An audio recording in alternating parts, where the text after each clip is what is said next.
নমস্কাৰ। পোনপ্ৰথমতে ৭৭ সংখ্যক গণৰাজ্য দিৱসৰ আন্তৰিক শুভেচ্ছা জ্ঞাপন কৰিছোঁ। আজি যিহেতু ২৬ জানুৱাৰী গম পায়, ১৯৫০ চনৰ ২৬ জানুৱাৰী অৰ্থাৎ আজিৰ এই দিন বিশেষ দিনটোতে আমাৰ সংবিধানখন কাৰ্যকৰী কৰা হৈছিল। সেই উপলক্ষে বা সেই সৌভাগ্যখনৰ দিনটোৰ সাক্ষী হৈ বাকী বহুখিনি কথাৰ গণৰাজ্য দিৱস বা ২৬ জানুৱাৰী দিনটোৰ বিষয়ে যদি কওঁ হয়তো শেষেই নহ'ব। বাৰু শেষত পুনৰবাৰ কৈছোঁ, শুভেচ্ছা থাকিল সকলোলৈকে। আৰু আজি সেই ২৬ জানুৱাৰী দিন বুলিয়ে বা আজি এটা বহুত ভাল লগা আমাৰ সকলোৰে বাবে এটা দিৱস বুলিয়ে আমি এটা খানা খালোঁ। বাকী এটা বেক চাইডে আপোনালোকে হয়তো দেখিছে, কিন্তু মিউজিকৰ চাউণ্ড হয়তো আহিবৰ বাবে অকণমান দূৰত আহি এটা ভিডিঅ'টো প্ৰস্তুত কৰিলোঁ। আজি যিহেতু ২৬ জানুৱাৰী, এতিয়া মেইন কথাটো হ'ল অসম পুলিচৰ আপডেট আহি পৰিছে ইণ্টাৰভিউ সম্পৰ্কতে। অসম পুলিচৰ বৰ্তমান এপ্লাই চলি আছে, চলি থাকিব ৮ ফেব্ৰুৱাৰীলৈকে। প্ৰায় 5,000+ পষ্টৰ এপ্লাই চলি থাকিব ৮ ফেব্ৰুৱাৰীলৈকে। আৰু তাৰ উপৰিও সেইখিনি পষ্ট এপ্লাই হোৱাৰ পিছতো আকৌ ADRE টেট, মানে মে' মাহ পৰ্যন্ত বহুখিনি পষ্টৰ এপ্লাই প্ৰচেছটো চলিয়ে থাকিব। মে' মাহলৈকে কণ্টিনিউ এই ADRE ওলাব, এই টেট ওলাব বা আকৌ DME এনেকুৱা ধৰণৰ পষ্টখিনি প্ৰায় মে' মানলৈকে আপোনালোকে এপ্লাই প্ৰচেছটো টোটেল চলিয়ে থাকিব। আৰু এটা অসম পুলিচৰ ইণ্টাৰভিউ বা এই পষ্টখিনিৰ কনষ্টেবল, SI, গ্ৰেড 4 কামাণ্ডো এইখিনি বা পষ্টৰ ইণ্টাৰভিউ কেতিয়া হ'ব বুলি কোৱাৰ সন্দৰ্ভত CM ছাৰক বহুতে সোধে, পষ্ট বঢ়াই দিব লাগে, তাকে এজ লিমিট বঢ়াই দিব লাগে, বঢ়াই দিয়ে সকলো ক্ষেত্ৰতে। কিন্তু এতিয়া ইণ্টাৰভিউ কেতিয়া হ'ব সেইখিনি কথাও সুধিছে। আৰু সেইখিনি কথাৰ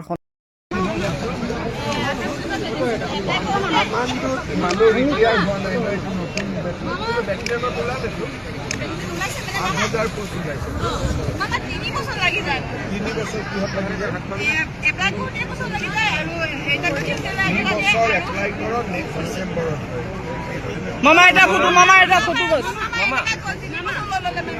আগৰবাৰ হিচাপটো উলিয়াইছো 3 বছৰ মামা এটা ফটো মামা এটা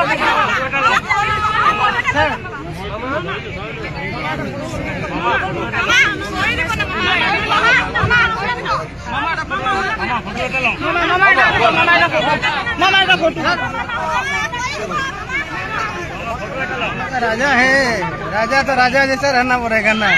फोटो तो देने चाहिए। सॉरी এইখিনি কথা সোধোতে CM ছাৰে ক'লে যে ইণ্টাৰভিউটো আমাৰ ডিচেম্বৰ মাহত হ'ব বুলি। কিন্তু মই আগৰ পৰাই লক্ষ্য কৰিয়ে আছোঁ, কাৰণ আমাৰ অসম পুলিচৰ বাকী বিশেষকৈ যিহেতু মই পুলিচৰ ৰিলেটেড, গতিকে এই পষ্টখিনিৰ ইণ্টাৰভিউৰ লগত জড়িত কেৱল ভিডিঅ'জ বনাই আছোঁ বুলিয়ে নহয়, নিজে ইণ্টাৰভিউ দিও পাওঁ, একে মানে কণ্টিনিউ A to Z জানো তথ্যখিনি। আগৰ পৰাই মই ভাবি আছিলোঁ যে অক্টোবৰ বা নৱেম্বৰ মাহতে ইণ্টাৰভিউসমূহ হ'ব। আৰু আজি CM ছাৰে বা 2 দিনৰ এইটো ভিডিঅ' ক্লিপ হয়, আজি খুব বেছি পাই আছোঁ, যোৱাকালিও পাইছোঁ, বাকী এনেকুৱা ধৰণৰ ক্লিপছো প্ৰায় আহিয়ে থাকে। কিন্তু সকলোখিনি ক্লিপ বা ভিডিঅ' ইমান দি থাকিবলৈ ভালো নালাগে। কিন্তু এটা ইণ্টাৰভিউ সম্পৰ্কৰ ভিডিঅ' হিচাপত যদি ক'ম বা CM ছাৰৰ সন্দৰ্ভত যদি কথাখিনি কওঁ, কেতিয়া হ'ব, ডিচেম্বৰ মাহত বুলি CM ছাৰে কৈছে। অসম পুলিচৰ ফৰেষ্টৰ কামাণ্ডো এইখিনি পষ্টৰ ইণ্টাৰভিউ কেতিয়া হ'ব, ডিচেম্বৰ মাহত 2026 এই বৰ্ষৰ। টাইম যথেষ্টখিনি আছে, নথকা নহয়। এতিয়া আকৌ মে' জুন মাহৰ পৰা আকৌ বোকা গেলা বতাহ বৰষুণ এইখিনি হ'ব, আকৌ বোকা হ'ব। এতিয়া 2 দিন ফৰকাল হৈ আছে প্ৰেক্টিছৰ কাৰণে, তাৰপিছত আকৌ বোকাত দৌৰিব লাগিব, তাৰপিছত আকৌ ঠাণ্ডা আহিব। মানে অক্টোবৰ, নৱেম্বৰ, ডিচেম্বৰ এইখিনি সময়তে আমাৰ ইণ্টাৰভিউসমূহ হ'বগৈ। আগতে যেনেকৈ হয় অসম পুলিচ ফৰেষ্টৰ ইণ্টাৰভিউসমূহ যেনেকুৱা এটা হিচাপত হয়, যোৱা বৰ্ষও অক্টোবৰ, নৱেম্বৰ এইখিনি সময়তে ইণ্টাৰভিউসমূহ চলে।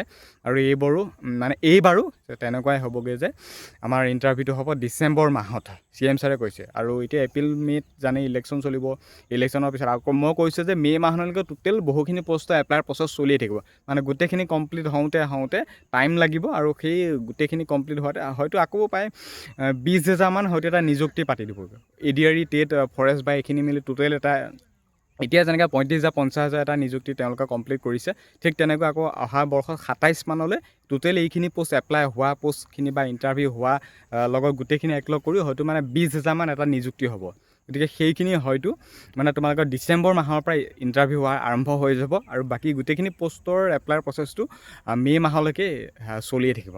খালি কৈ দিলোঁ যে আমাৰ অসম পুলিচৰ ইণ্টাৰভিউ হোৱাৰ সন্দৰ্ভত এটা খবৰ আহি পৰিছে ডিচেম্বৰ মাহ, মানে এই বৰ্ষৰ শেষৰ ফালে ধৰি থোৱা। ডিচেম্বৰ বুলিয়ে কনফাৰ্ম তেনেকুৱা নহয়, এই বৰ্ষৰ শেষৰ ফালে আমাৰ ইণ্টাৰভিউসমূহ হ'ব। গতিকে এই ভিডিঅ'টো খুব বেছি শ্বেয়াৰ কৰা। ডেছক্ৰিপশ্যনত অসম পুলিচ বা কেইবাখনো বুক আছে মোৰ ইউটিউব চেনেলত, চেক আউট কৰি অৰ্ডাৰ কৰিবা। ধন্যবাদ।